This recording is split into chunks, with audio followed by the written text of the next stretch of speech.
sithik aku melu sithik. Kowe kok ya ngerti susahku. Aku ngerti. Kakange mandi sedih aku ya susah, kakange mandi seneng aku ya seneng. Kakange mandi ora duwe duit, aku ya ora duwe duit.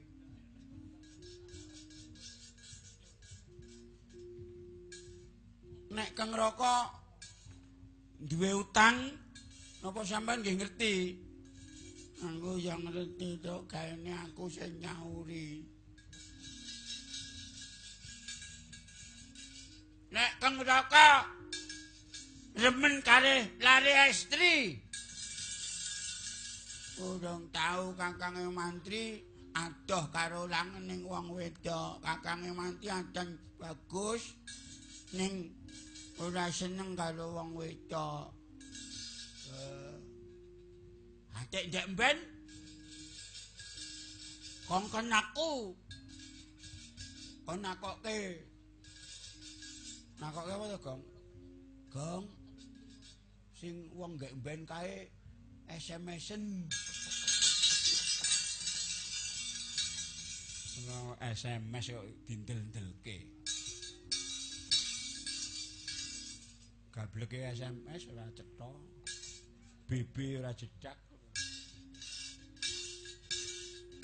Kakangnya mandi aja sedih ora. Aku didhawuhi Taman Siwedari to.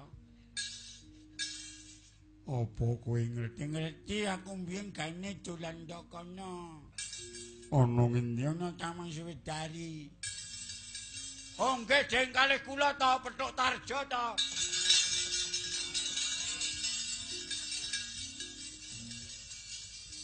Siwedari ngendi to, Kok? Kono to. Siwedari iki mampane ning tengah-tengahing kutha. Lah iya. Nguntara Segara. Kudu.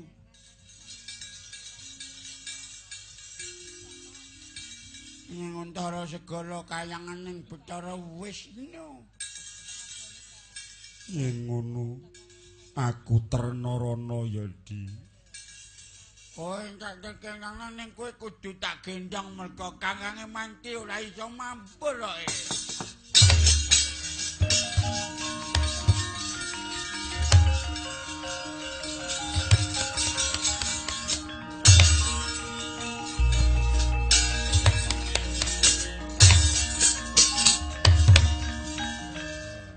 Ngono kuwi ta. Bapak wis ngono kuwi. Nek awake iso mabur weng. Wis pancen nek kur bau ngene mesti kon liwat ngisor kok, Tru. Bapak wong duwe dhuwit ya kemlinthi wae. Liwat dhuwur. Wong elek-elek ini kur ngisor. Karepku iki mbok ya ora ketang mangkat-mangkate.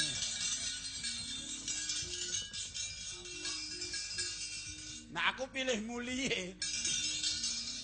Arep mulia ki nek tuku dhewe. Lah piye ya? Wis kaya ngene iki nasibe bau ngene. Mawur ngono kancane ditinggal blencing. Lha awake dhewe tekan kono mesti dhek wis mrongos nang kono. Karo Mas Hadi. Hadi sapa?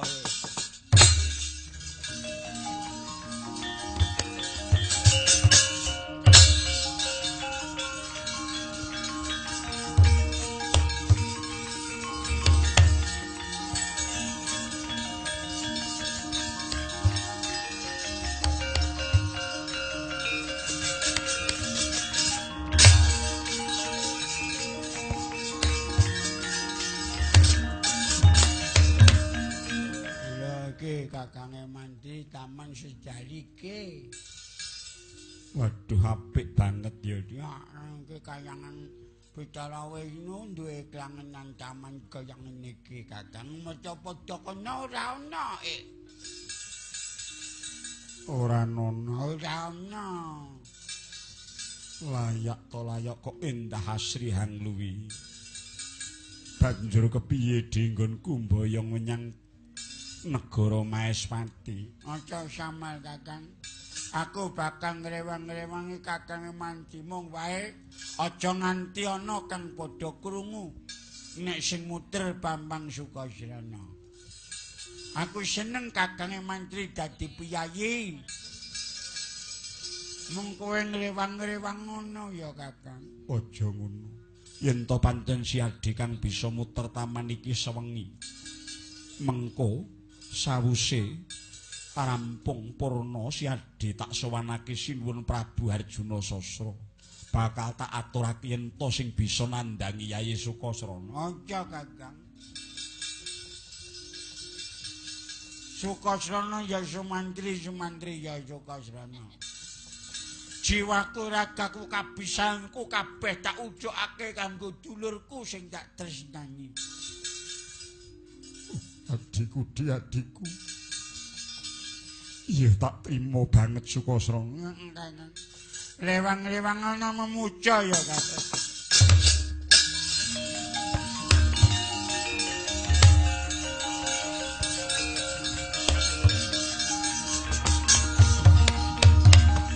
Samar pamoring suksma sinuksmaya winah ya ing asepi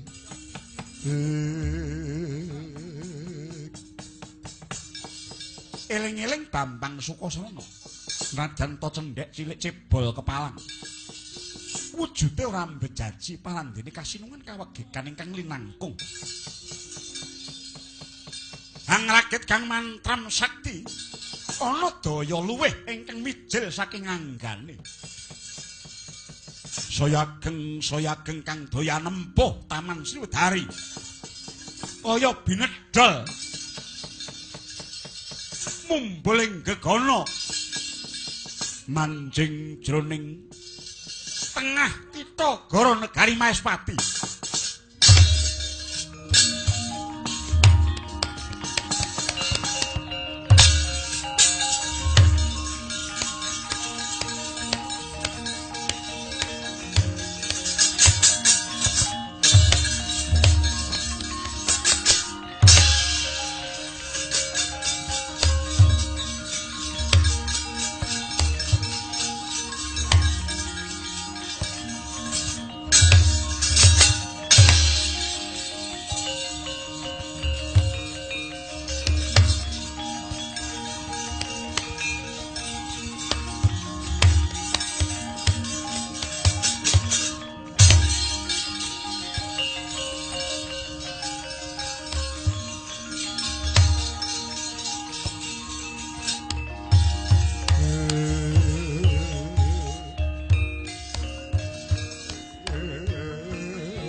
Meh rahina sumubang lan karuna kadi netraning okarapo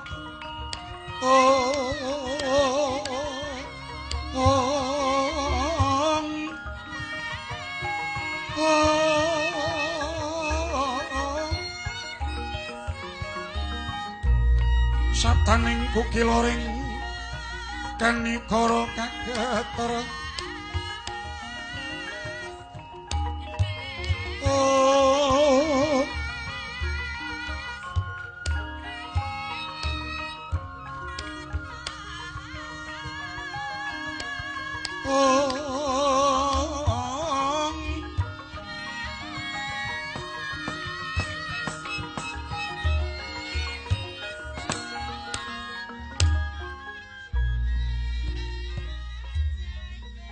Yayi Dewi Sirawa sawetara pasrah jiwa raga marang pun Kakang bareng wis muningani kridane Bambang Sumantri ingkang nyatane babar pisan ora tumimbang kelawan kasekten ingsun. Nggih sinuwun. Kapara titi mangsa iki Bambang Sumantri wis tak hukum parandene Sumantri uga wis bisa mboyong Taman Sriwedari ingkang saka Nguntara Segara dipapanake ana ing kutha Maespati. Kabeh mau mubung kanggo nyenyeger sarirane Si Adi, kabeh mau supaya Yayi Dewi Citrawati sengsem mapan ana ing Maespati dene duwe kalangenan Taman Sriwedari ingkang endah angluwi. Aduh, ngaturaken panuwun sinuwun. Sawetawis kula badhe leledang wonten ing taman Anon Sekar Warsiki mangsa bodho kabeh para putri do masaken Yayi. Wistakaken dawuh paduka sinuwun.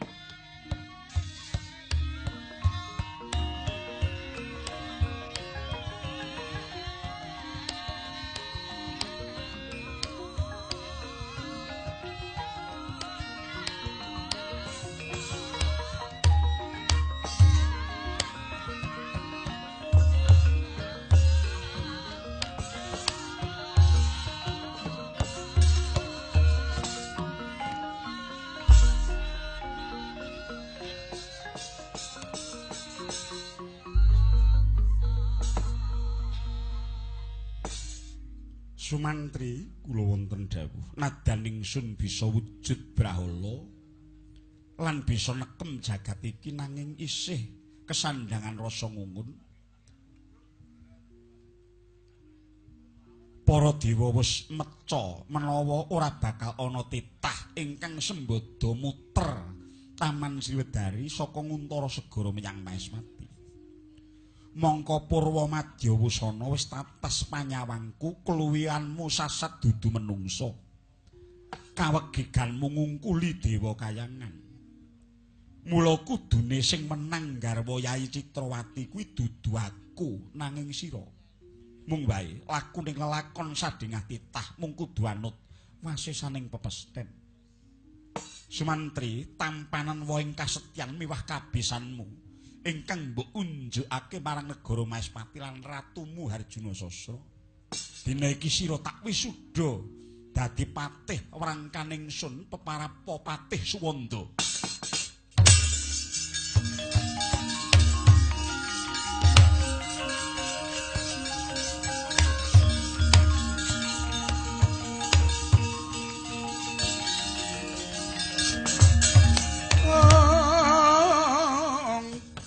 Wanodya Yutama ngambar maduning kusuma kawusa kocap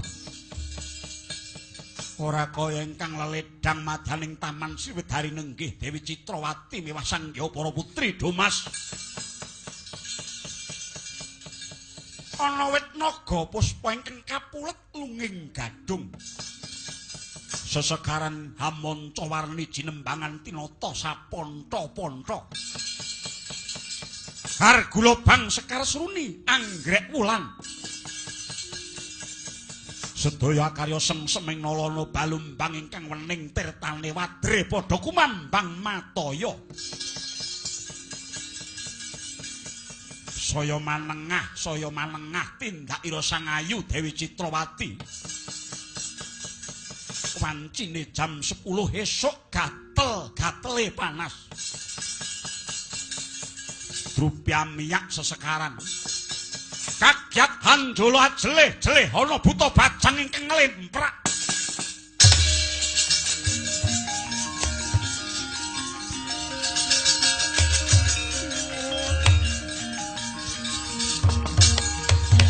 Wadananira layu kumelku cemrah maratan.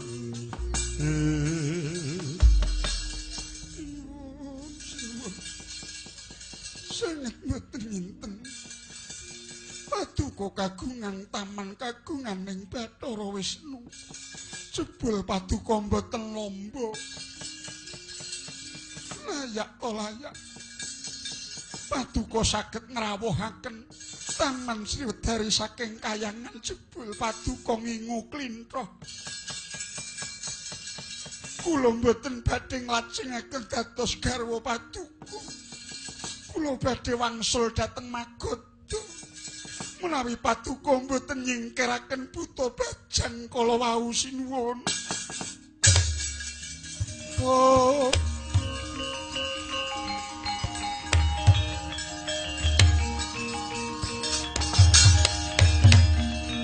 Sumantri, Bambang Sumantri. Sakweruhku mbiyen Taman Sriwedari ora ana gendruwone. Taman Sriwedari ku taman ingkang endah, ingkang ora ana setane. Layak to, layak kowe bisa muter taman yen ngono kowe njaluk tulung bangsa alus. Bambang Sumantri mbuh raidhep. Kowe tak gawani pusaka. Ora bisa nglunasi buta bajang aja takon dosamu tak kethok gulung. Oh.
Kadang si mendung endudo sate kedar kedap kedap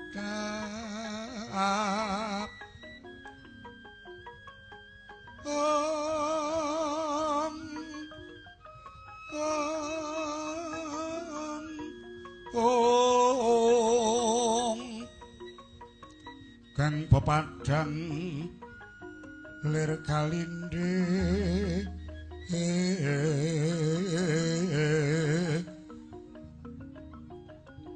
Kang pepadang lir kalinde keder keter sabu ono ing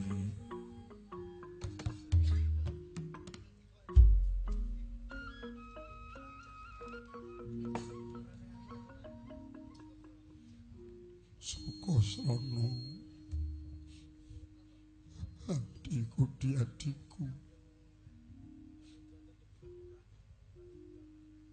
Kakang Mantri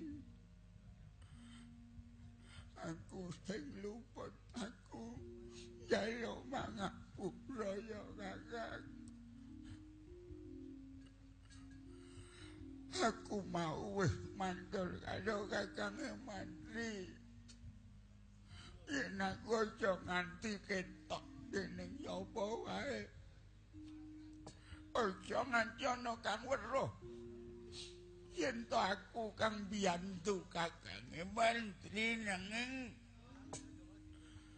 sekaping ditaging ketunungan ina salah lali lan apa aku njaluk ngapura. Aku keturunan ana Taman Diwedari ya Kakang. Aku ngerti nek Kakang Mantri ditukani. Mergo dianggep Kakang Mantri njaluk tulung karo bangsa Demit. Kowe digawani pusaka karo Prabu Arjuna Sastra kon nglunasi aku Kakang Mantri aku lila lahir batin yo Kakang. Oh.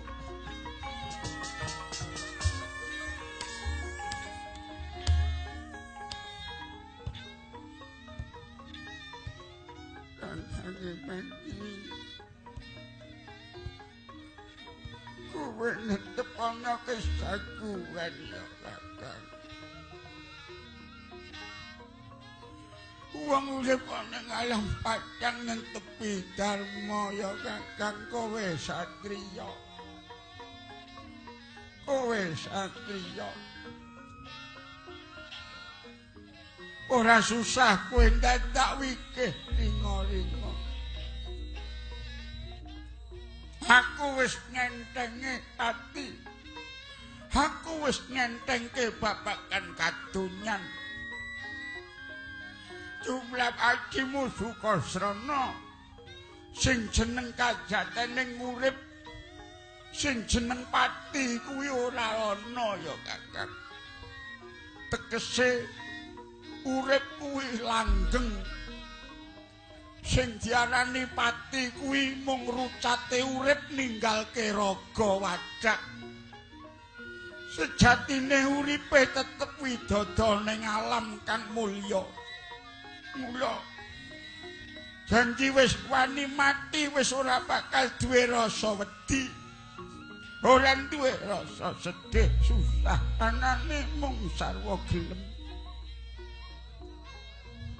Urip iki sing jalari kesrambah sedih merga kedunungan melek. Sukasrana, kowe kuwi guneman apa? Aku wis sedulurmu. Najan aku digawani pusaka karo Sinuwun Prabu Arjuna Sasra Bahu sing kaya mengkene iki. Nanging apa? Sumantri wis mbok anggep minger kiblate. Aku menungsa lumrah ingkang sinandhangan wadak lan nyawa. Aku duweni katresnan ingkang gedhene ngungkuli derajat pangkat lan kawibawan. Katresnanku menyang kowe ngungkuli Gunung Himalaya dhuwure. Kakang, nek ora mbok tindake, Kakang Mantri ora sida dadi piyayi, kowe malah nampa pidana sing gedhe. Aku wis ora milik, aku wis ora milikke kahanan wadak, aku wis ora nguwatirke. Nek wis ora ana ingkang tak milikake mesti aku wis ora bakal duwe rasa kuwatir meneh. Perkara mengko lakuning sukma sing wis ngoncati ragaku pancen ya mung kari nampani wae ing penggawe. Kabeh pakarti bener luput ala becik sing ditindakake ning alam padang iki mengkone ya mung bakal diundhak. Oh, Kosolo.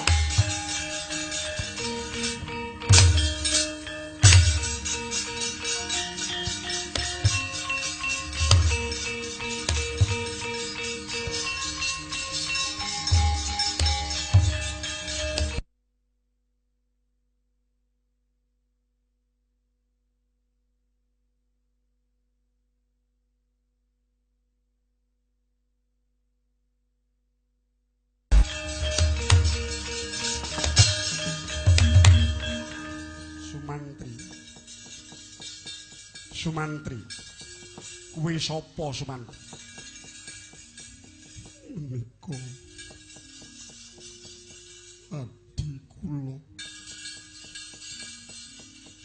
Adi kula saka Srana. Nggih, adi kula ingkang saged muter Taman Sriwedari. Kuwi adimu Sumantri. Oh.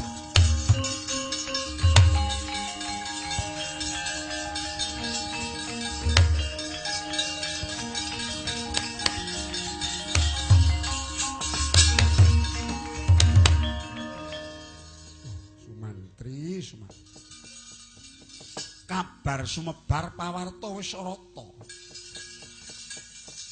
Kabar ingkang tak tampa kowe sing jalari patine adimu.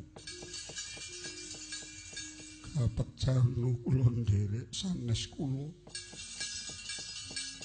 Iya nanging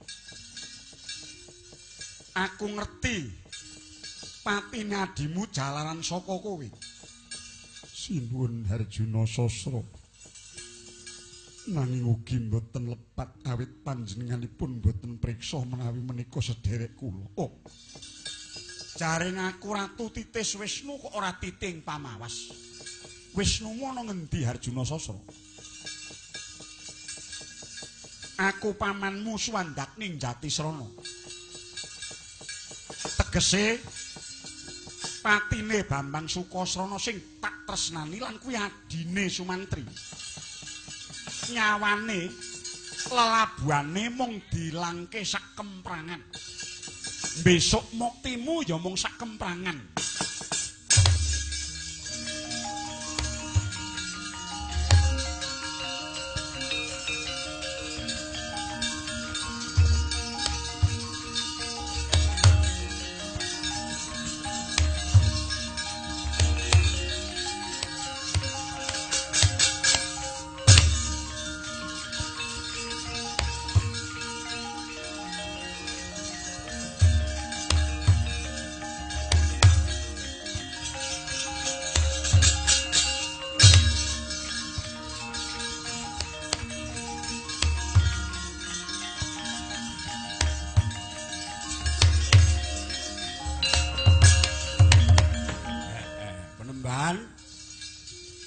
Sampeyan niku ngendika napa?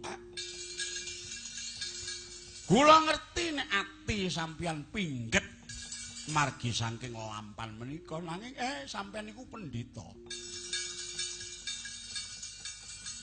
Sinuwun Arjuna Sasra Andika Patih Suwanda. Lampaning sedaya titah menika sampun tinata. Tinata dening kodrating kawontenan nanging ugi labet saking pambudi dayaning manungsa piyambak. Sumalak ing pedhut, sumirak ing pedhut negari Maespati kala wau. Monggo sami meminta dhateng panguwasing dat ingkang murweng dat mugi-mugi rahayu sak lami-lami.